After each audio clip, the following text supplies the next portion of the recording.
Bismillahirrahmanirrahim. Assalamualaikum warahmatullahi wabarakatuh. Saudara pemirsa channel terpilih MTA TV dimanapun Anda berada. Puji syukur Alhamdulillah senantiasa kita panjatkan kehadirat Ilahi Rabbi Allah Subhanahu wa Ta'ala atas genap karunia nikmat dan juga rahmatnya untuk kita semua di perjumpaan awal aktivitas pagi hari ini. Kita jumpa kembali di program unggulan Fajar Hidayah dan Alhamdulillah sudah hadir Ustadz Dr. Setio Budi Santoso yang nanti akan melanjutkan pelajaran sekaligus memberikan pencerahan untuk kita semua di kesempatan pagi kali ini. Assalamualaikum warahmatullahi wabarakatuh, Ustadz. Waalaikumsalam warahmatullahi wabarakatuh. Kabar baik dan sehat pagi ini, Ustadz? Alhamdulillah. Alhamdulillah baik. Dan pemirsa nanti bisa bergabung bersama kami di line telepon 02716793.000, SMS ataupun di WA kami di 08 11 255 3000. Kita simak pelajaran kita pagi hari ini. Silakan. Iya. Assalamualaikum warahmatullahi wabarakatuh. Alhamdulillah nahmaduhu wa nasta'inuhu wa nastaghfiruh wa na'udzu billahi min syururi anfusina wa min sayyiati a'malina may yahdihillahu fala mudhillalah wa may yudlil fala hadiyalah. Asyhadu an la ilaha illallah wa asyhadu anna Muhammadan abduhu wa rasuluh. Amma ba'du. Qala Allahu azza wa jalla a'udzu billahi minasyaitonir rajim. Masaluhum kamasalil ladzina istauqada narum falamma da'at ma haulahu dhahaballahu binurihim wa tarakahum fi dhulumatil la yubsirun. Para pemirsa MTA TV yang berbahagia, para pendengar radio MTA TV, MTA FM, Persada FM, dan juga beberapa siaran radio yang ikut menyiarkan Fajar Hidayah pada pagi hari ini. Mari kita bersyukur kepada Allah, kita mengingat nikmat Allah, kita banyak diberikan kesehatan, diberikan kesempatan, diberikan waktu, diberikan kelonggaran, diberikan banyak hal ya, termasuk di rizki, dan juga barangkali mudah-mudahan pada pagi hari ini kita juga diberikan hidayah oleh Allah. Kita pada pagi hari ini masih bicara masalah penyakit spiritual ya, kemarin sudah kita bicarakan banyak hal tentang kemunafikan, ciri-ciri munafik, itu kita masih berbicara masalah itu. Jadi ciri-ciri yang sudah saya sampaikan mungkin sudah lebih dari 10. Dan pada pagi hari ini kita bicarakan sifat munafik berikutnya adalah mereka digambarkan seperti menyalakan api ya. Lalu api itu kadang-kadang gelap, kadang-kadang padam, kadang-kadang terang. Jadi menjadikan cahaya itu gelap dan terang, tidak begitu ya, istilahnya hidupnya selalu taat pada Allah, kadang juga taat, kadang juga maksiat, kadang juga melaksanakan tuntunan Allah, tapi juga ya perilakunya menyalahi tuntunan Allah. Digambarkan di surat Al-Baqarah ayat 17 itu perumpamaan mereka itu seperti orang yang menyalakan api.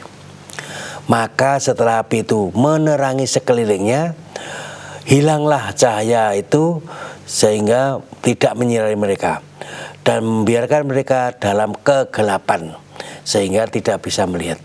Jadi gambaran di sini orang yang mestinya mengerti tuntunan Allah dan Rasul, mengerti Al-Quran dan As-Sunnah itu adalah mengikuti cahaya yang terang benderang, selalu di jalan yang lurus, selalu di jalan yang baik, selalu di jalan yang bermanfaat.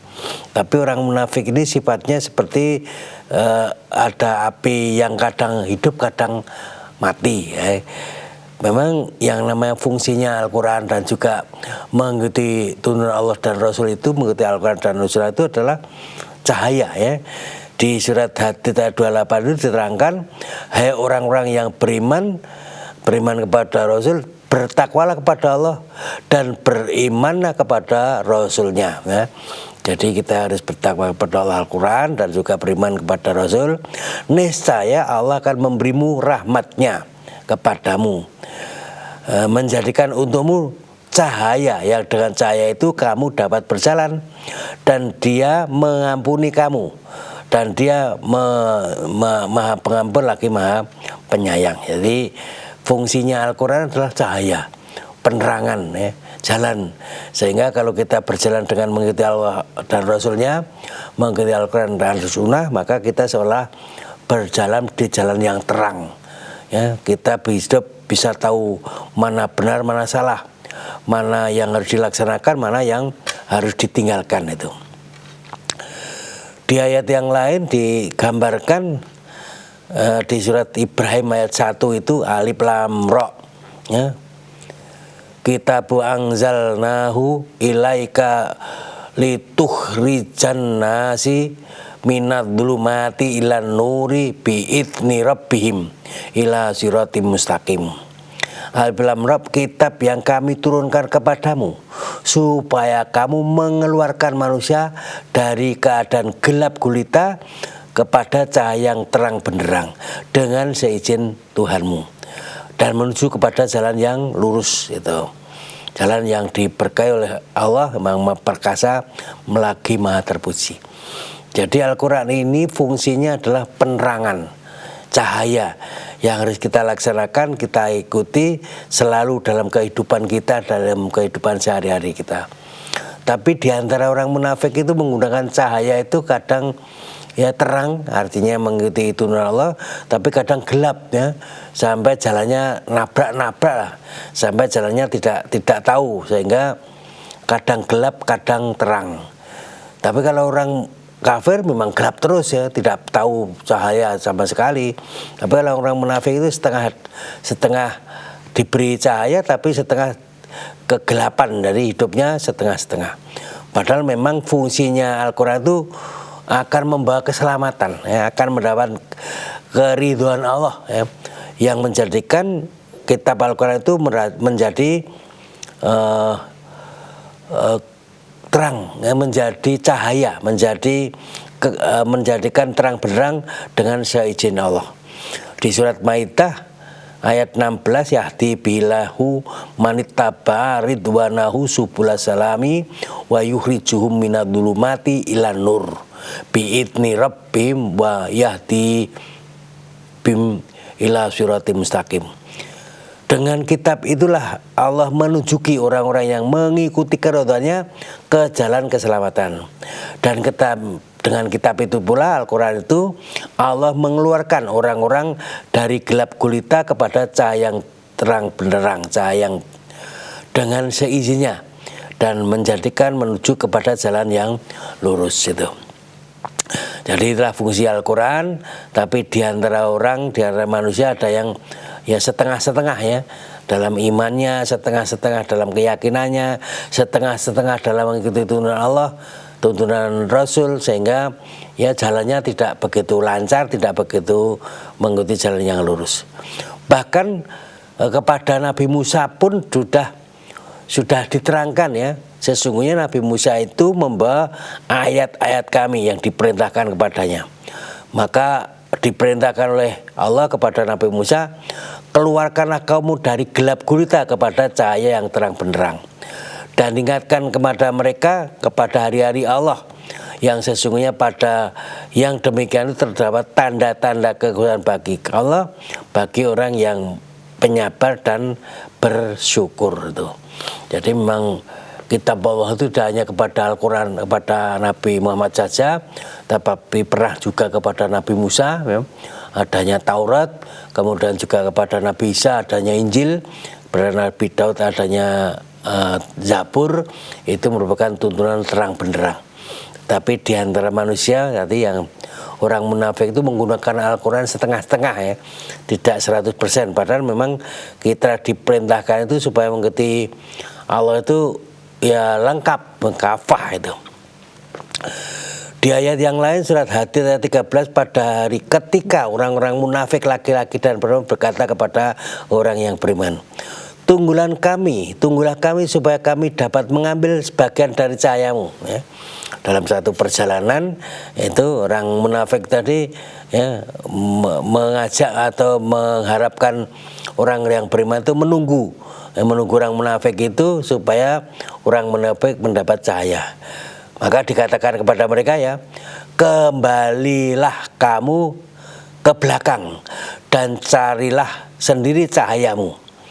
Lalu diadakan di antara mereka dinding yang mempunyai pintu, di sebelah dalamnya adalah rahmat dan di sebelah luarnya ada siksa. Jadi Orang munafik tadi karena memang jalannya tidak mengikuti rombongan orang yang beriman, ya setengah-setengah tadi, maka pada saat dia akan mengikuti orang yang beriman, disuruh ke belakang untuk ya kamu mencari jalanmu, jalan orang munafik tadi yang setengah-setengah.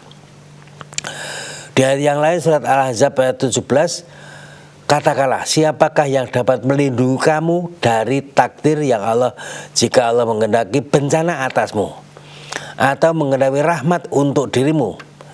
Dan orang-orang munafik itu tidak memperoleh bagi mereka pelindung dan penolong selain Allah. Jadi yang namanya manusia itu ada dua.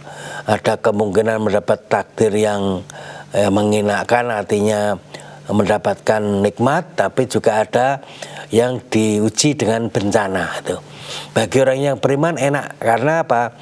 Setiap ada bencana dia bersabar, maka dia mendapat keuntungan. Kalau mendapatkan nikmat dia bersyukur, dia mendapat keuntungan. Jadi kedua-duanya mendapat keuntungan. Tapi orang munafik tadi macam-macam, ada yang mungkin mendapat musibah dia malah ngerantes, malah celaka. Nanti kalau mendapat nikmat bangga, kemudian kufur itu, atau sebaliknya. Ya, kalau mendapat musibah dia bisa bersabar, ya, tapi pada saat dia mendapatkan kenikmatan dia ingkar, ya, ada itu. Jadi padahal mestinya harusnya seorang mukmin itu selalu taat, artinya selalu kalau dia mendapatkan kenikmatan bersyukur, kalau mendapatkan musibah bersabar, sehingga dia tetap di jalan yang lurus, tetap yang diperintahkan oleh Allah.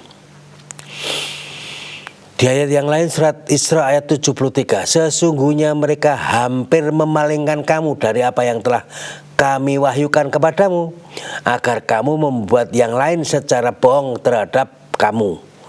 Dan kalau sudah begitu, tentulah mereka mengambil kamu sebagai sahabat yang setia. Jadi orang munafik itu mengajak pada perbuatan yang kadang-kadang perbuatan jelek, ya, itu kita kadang-kadang kalau kita bersama-sama orang munafik itu dipengaruhi untuk berbuat maksiat, dipengaruhi untuk berbuat menyalahi tuntunan. Nah, kalau kita sudah melayani tuntunan, mengikuti mereka, maka menjadikan mereka kawan yang paling akrab, yang paling setia itu. Tapi kalau kita tidak mengikuti mereka, dimusuhi gitu. Jadi mereka itu mengajak kepada perbuatan yang tidak benar, perbuatan yang jelek. Kadang kita ada yang ikut, tapi juga kalau taat pada Allah dan yakin adanya tuntunan Allah dan Rasul, kita tidak bisa terpengaruh oleh perbuatan orang munafik kita. Jadi kalau mereka membuat makar, membuat yang membuat kerusakan, maka kita bisa waspada, bisa hati-hati. Di ayat yang lain surat Muhammad, dan orang-orang yang beriman berkata, mengapa tiada diturunkan suatu surat, maka apabila diturunkan satu surat jelas maksudnya yang disebutkan di dalam perintah itu di dalam perang, kamu lihat orang-orang yang ada penyakit di dalam hatinya memandang kepadamu seperti pandangan yang pingsan, karena dia takut mati dan kecelakaan bagi mereka. Jadi kalau orang beriman itu kalau mendapat perintah, misalnya perintah perang ya samina watanya, kalau perintah damai dilakukan.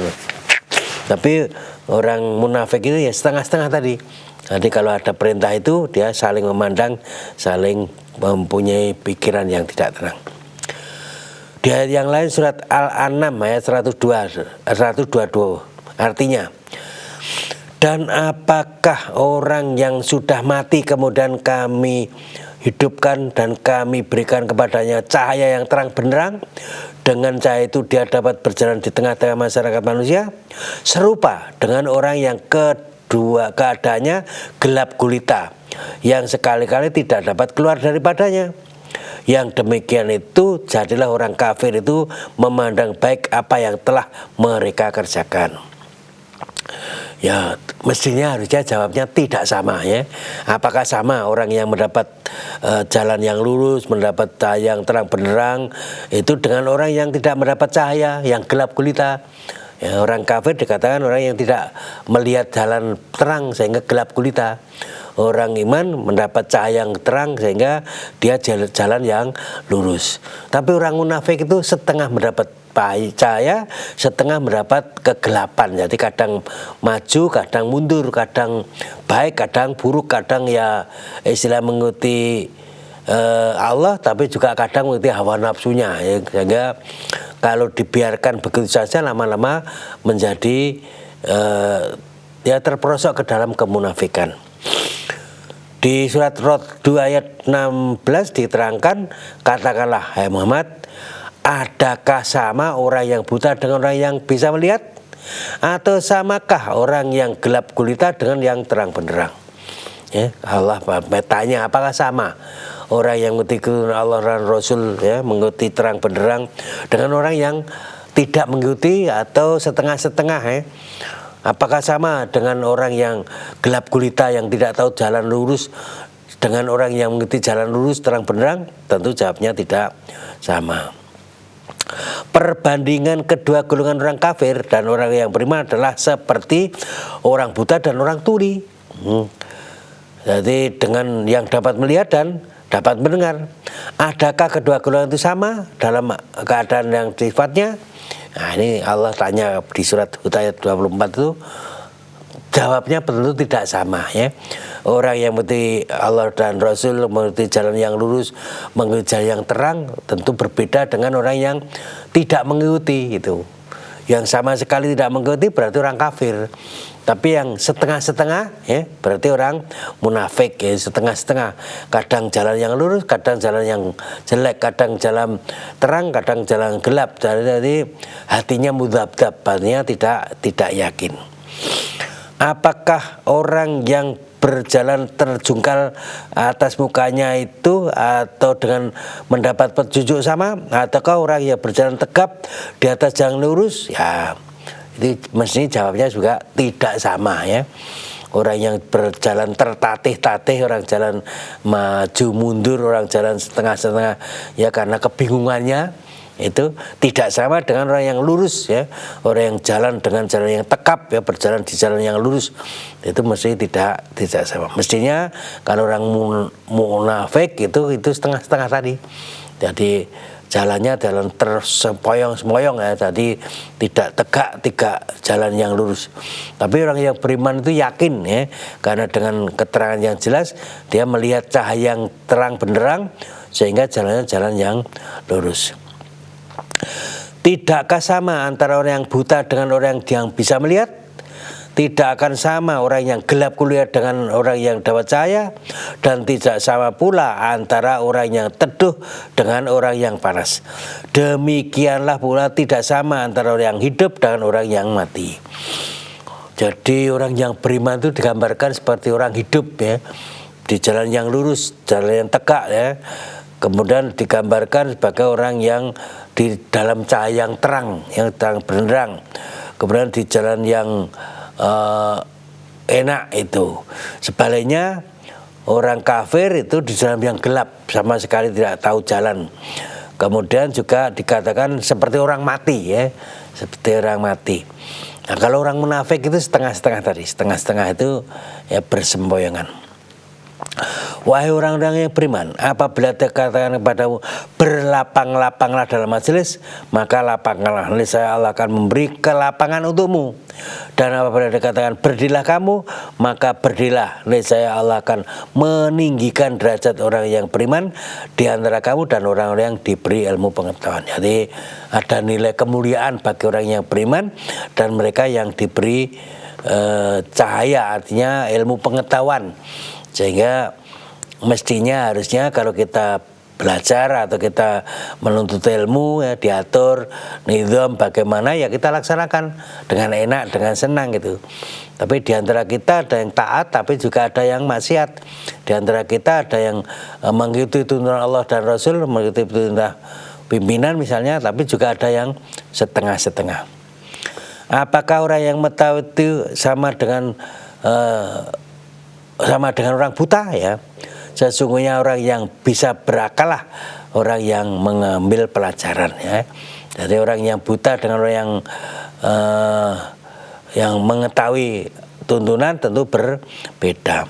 Perumpamaan itu kami buatkan untuk manusia dan tiada yang memahaminya kecuali orang yang berilmu. Nah, itu memang untuk belajar itu mestinya dengan ilmu. Hanya kepada Allah sujud segala langit dan bumi, baik yang menurut kemampuan sendiri atau terpaksa, atau dan itu. Siapakah Tuhannya langit dan bumi? Jawabnya Allah. Jadi orang musyrik itu juga kalau ditanya siapa yang menciptakan langit dan bumi, Allah itu.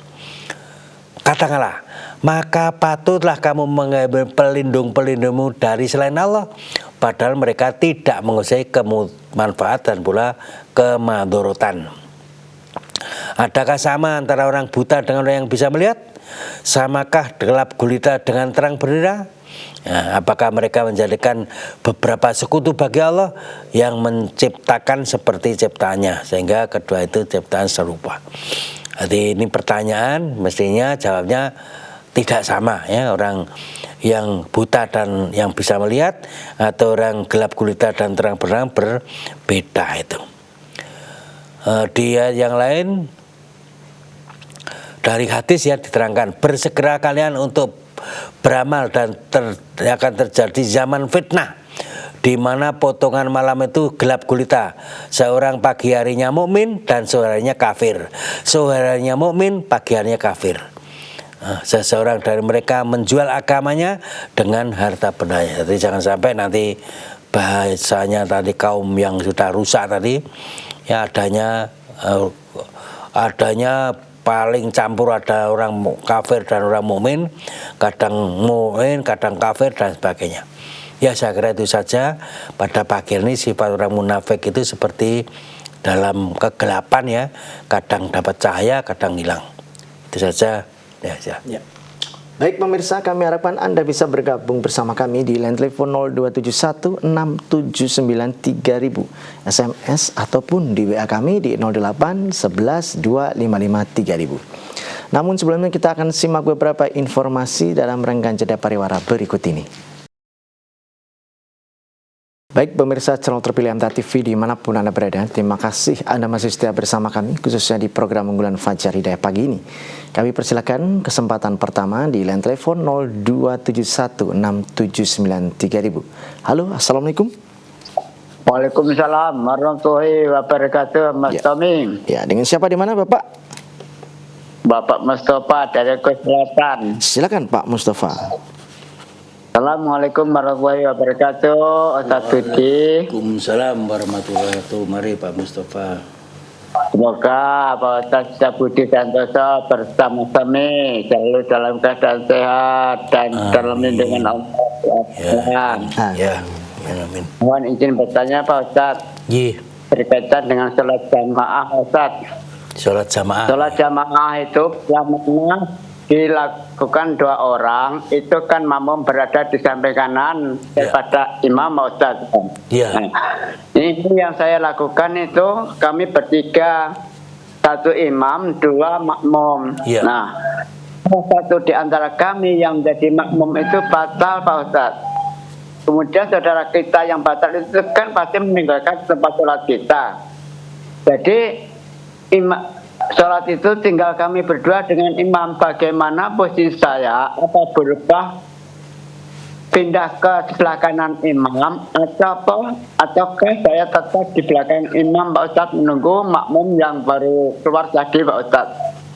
Itu yang bisa sampaikan atas penjelasan Pak Ustadz Siti Budi Santoso. Saya ucapkan terima kasih. Wassalamualaikum warahmatullahi wabarakatuh. Waalaikumsalam warahmatullahi wabarakatuh. Ya, jadi awalnya ini berdua ya. Jadi imam dan makmum tadi, makmumnya sebelah kanan, kemudian imamnya sebelah kiri. Nah kebetulan mungkin tambah satu lagi menjadi bertiga. Karena bertiga posisinya mestinya imamnya di depan, kemudian yang kedua tadi di belakang ya.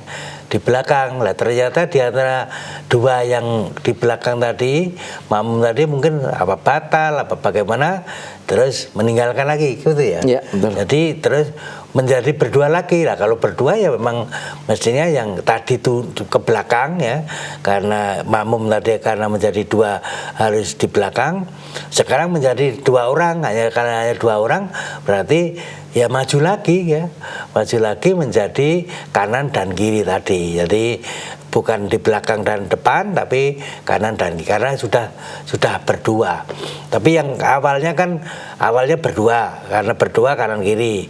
Nah setelah ada tambah satu, mundur menjadi makmum dan imam itu, imam dan makmum tadi depan dan belakang ya.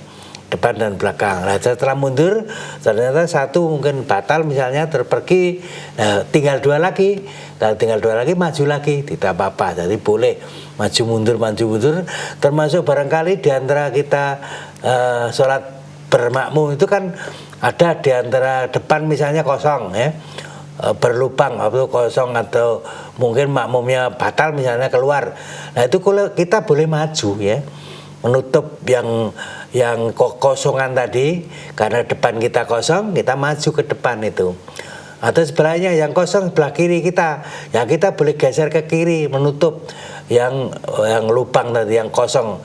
Nanti karena makmumnya mungkin batal, nanti keluar, kita menutup supaya tidak kosong, karena kalau kosong itu nanti setan masuk. Maka dalam tuntunan berjamaah, kalau ada yang kosong maju, kalau di depan kosong, atau yang di sampingnya kosong ke kiri atau ke kanan, sehingga satu deretan, satu lurus lah dalam jamaah itu. Tidak boleh bolong-bolong, tidak boleh ada lubang atau ada yang kosong gitu. Berarti kalau ada yang kosong dirapatkan gitu. Kalau yang kosong depan maju, kalau kosong yang samping ke samping kan gitu. Tadi kalau bertiga tadinya berdua, depan, samping, kanan makmumnya. Kalau setelah ada teman mundur ya menjadi depan belakang, nah temannya satu lagi batal keluar, maju lagi menjadi kanan dan kiri, nggak apa-apa itu ya. Ya, kita bacakan yang sudah ada di WA Ustaz ya. Ya. Dari Bapak Agus di Semarang Ustaz, mohon tausiahnya. Ya. Pada saat saya membayar pajak, apakah boleh diniatkan sebagai sedekah Ustaz? Yang pertama. Yang kedua, saat berwudu ada yang tertinggal atau terlupakan Ustaz, yaitu membersihkan hidung. Ya. Apakah wudunya itu sah ataukah perlu diulangi lagi Ustaz? Ya. Jadi kalau pajak itu jangan dianggap sedekah, apalagi dianggap zakat. Itu memang pajak itu aturan negara, aturan keduniawian ya, aturan kebersamaan dalam pengaturan negara. Jadi kalau kita membayar pajak, kewajiban kita kepada negara, bukan kewajiban kepada Allah, bukan kewajiban kepada fisabilillah, tapi kewajiban kepada negara. Adapun pengaturan pajak ya yang diatur oleh, kalau di Indonesia oleh DPR ya, pengaturan pajak itu oleh DPR, sehingga perlu pajak apa tidak itu tergantung negara. Satu negara ada yang tidak menarik pajaknya sama sekali ya, karena memang negaranya kaya raya dan untuk rakyatnya, sehingga rakyat itu tidak bayar pajak. Bahkan ada yang pengangguran saja dapat gaji karena memang negara punya uang yang banyak. Sebaliknya ada yang memang negara itu ditanggung oleh pajak, artinya kehidupan bernegara tadi tergantung pajak, maka ditaruhlah pajak. Ya, pajak tidak sama dengan sedekah, tidak boleh disamakan dengan zakat. Ya zakat itu untuk fisabilillah, zakat itu untuk tuntunan kita pada Allah ya. Dan zakat itu memang kepada 8 asnaf ya. Dalam surat At-Taubah 60 itu hanya 8 asnaf itu. Jadi tidak boleh dipakai yang lain-lain, itu hanya 8 asnaf. Contoh misalnya tidak boleh pajak dipakai ya istilahnya membiayai orang yatim piatu padahal dia kaya ya. Yatim piatu kaya itu tidak perlu dibiayai oleh zakat itu, karena memang dia mampu. Tapi kalau yatim piatu yang miskin ya bisa masuk miskinnya itu, bukan masuk yatim piatunya. Itu urusan pajak ya, urusan pajak. Kemudian kalau wudu tidak ada yang tertinggal, lupa atau tidak membersihkan hidung itu memang ada ya semacam rukun lah ya. Yang rukun itu yang harus tidak boleh tidak ya. Yang tidak boleh tidak. Jadi kita lihat di surat Al-Maidah ayat 6 itu bahwa orang yang berwudu itu pertama membasuh mukamu dan membasuh tanganmu sampai dengan siku ya. Kemudian sapulah kepalamu dan basuhlah kedua kakimu. Jadi ini yang bahasanya rukun. Adapun misalnya menggosok gigi itu tambahan boleh, nanti tidak harus mengulang. Tapi kalau kita tidak membasuh muka berarti salah, artinya diulang. Tidak membasuh tangan ya, setelah muka kemudian kepala, kaki berarti kurang karena tangannya tidak dibasuh. Tapi kalau hanya gosok gigi lupa atau tadi memalu hidung lupa itu ya boleh, ya itu namanya sunnah. Tapi kalau rukunnya hilang ya, misalnya membasuh mukanya tidak dilaksanakan, tidak membasuh muka tidak sah. Atau membasuh kedua tangan sampai dengan siku juga tidak dilaksanakan, tidak sah, artinya diulang. Kalau juga kepalanya tidak disapu ya, tidak menyapu kepala juga tidak sah, termasuk kedua kaki sampai mata kaki itu juga tidak sah, itu karena rukun harus. Tapi kalau yang tambahan-tambahan tadi, misalnya gosok gigi atau hidung dibersihkan, itu tidak membatalkan atau tidak mengharuskan kita mengulang lagi. Ya. Ya. Berikutnya dari Pak Haryanto di Pacitan. Mohon nasihatnya Ustadz untuk saya. Ya. Kiat-kiat untuk menghilangkan perasaan hati yang sering berprasangka buruk kepada orang lain. Dan apakah yang demikian ini termasuk hati yang gelap, Ustadz? Iya, jadi kita harus menghilangkan betul, jangan sampai orang itu berprasangka buruk. Yang kebalikannya apa? Harus berprasangka baik ya. Sekalipun ternyata buruk, tetapi harus berprasangka baik. Orang itu ada dua, artinya orang itu ada perasaan curiga dalam pengertian ya istilahnya melihat seseorang itu jeleknya saja atau buruknya saja, tapi ada orang melihat seseorang itu baiknya saja. Maka yang paling bagus adalah berprasangka baik. Walaupun nanti kenyataannya buruk misalnya, tapi berprasangka baik dulu. Jangan sampai yang maju adalah berprasangka buruk. Nah, kalau berprasangka buruk nanti teracuni ya hati kita, perasaan kita menjadi teracuni. Misalnya kita melihat seseorang membawa sabit ya. Membawa sabit itu orang itu mau mencari rumput, mencari makanan untuk pohonnya, itu kan berarti prasangka baik. Tapi kalau kita curiga, itu mau membunuh orang ya, mau merampok, itu kan berarti prasangka buruk gitu. Walaupun mungkin diantara yang membawa sabit tadi memang akan mencuri misalnya, tapi kita tidak boleh tadi berprasangka buruk, itu tidak bagus. Yang benar berprasangka baik, husnudon ya, bukan sudon tapi husnudon. Dan itu memang perasaan, artinya bisa jiwa ya, mental. Di antara penyakit jiwa itu ada yang namanya waham curiga ya. Waham curiga itu isinya hanya melihat orang itu jeleknya saja, atau misalnya selalu berprasangka buruk tadi. Itu tidak baik dalam kejiwaan. Yang bagus adalah berprasangka baik gitu, ya. Ya, baik. Masih ada kesempatan Ustaz, satu lagi yang ada di WA dari Ibu Susi di Jambi. Ustadz, waktu kami umroh itu dikasih mushaf Al-Quran oleh pemerintah Arab Saudi. Bolehkah kami berikan di masjid untuk anak-anak TPA, Ustadz? Boleh, bagus ya. Kita dikasih bawa pulang mushaf, kemudian juga di rumah mungkin di masjid tidak ada mushaf Al-Quran, atau juga anak-anak TK atau mungkin TPA, mungkin TPQ ya, perlu pengajian rutin atau belajar Al-Quran, itu boleh diberikan. Kita mendapat ya pemberian, kita berikan, bagus itu.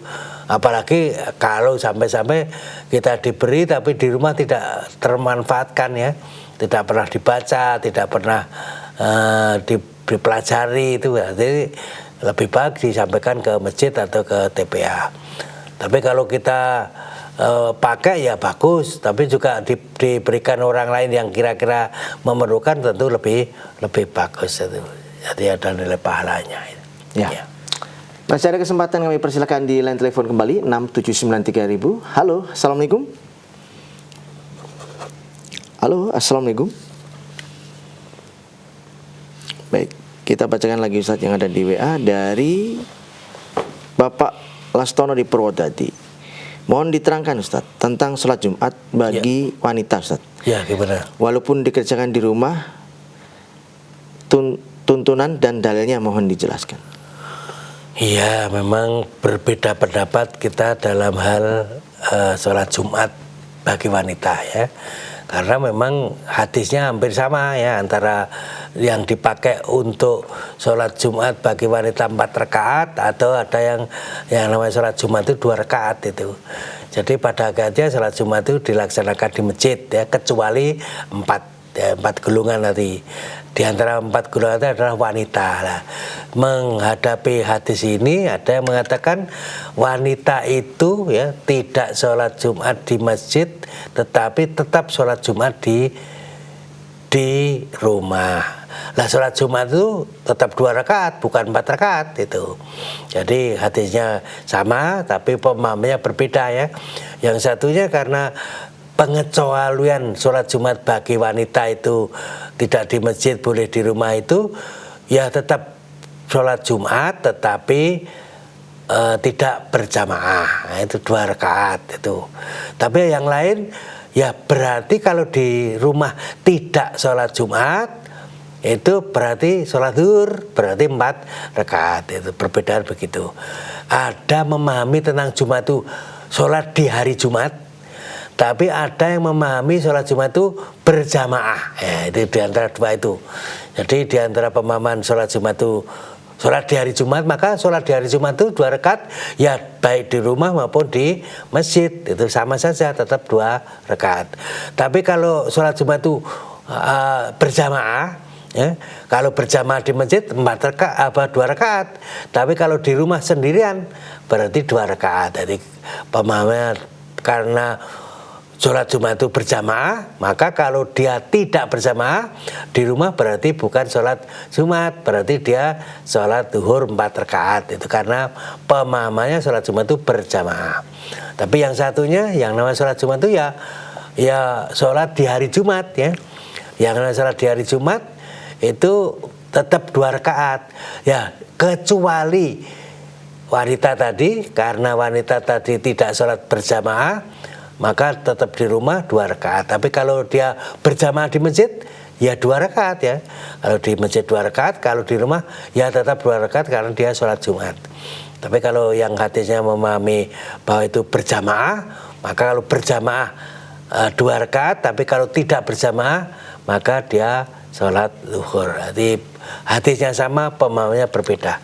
Nah, kita cenderung kepada memang ada 2 kelompok ulama itu ada yang yaitu nanti ada yang sholat Jumat itu sholat di hari Jumat, tapi ada yang sholat Jumat itu sholat berjamaah, sehingga kalau tidak berjamaah bukan sholat Jumat tapi sholat zuhur ya itu. Ya. Baik Ustadz, kami sampaikan terima kasih atas pelajaran dan tausiahnya kali ini, dan kita nantikan pelajaran berikutnya insyaallah. Assalamualaikum warahmatullahi wabarakatuh. Waalaikumsalam warahmatullahi wabarakatuh. Baik saudara pemirsa channel terpilih MTA TV dimanapun Anda berada, demikian tadi telah kita simak dan ikuti bersama program unggulan Fajar Hidayah pagi ini. Kita jumpa kembali di kesempatan mendatang. Saya Tamal Fatoni pamit undur. Alhamdulillahirabbil alamin. Subhanakallahumma wa bihamdika asyhadu an la ilaha illa anta astaghfiruka wa atubu ilaik. Assalamualaikum warahmatullahi wabarakatuh.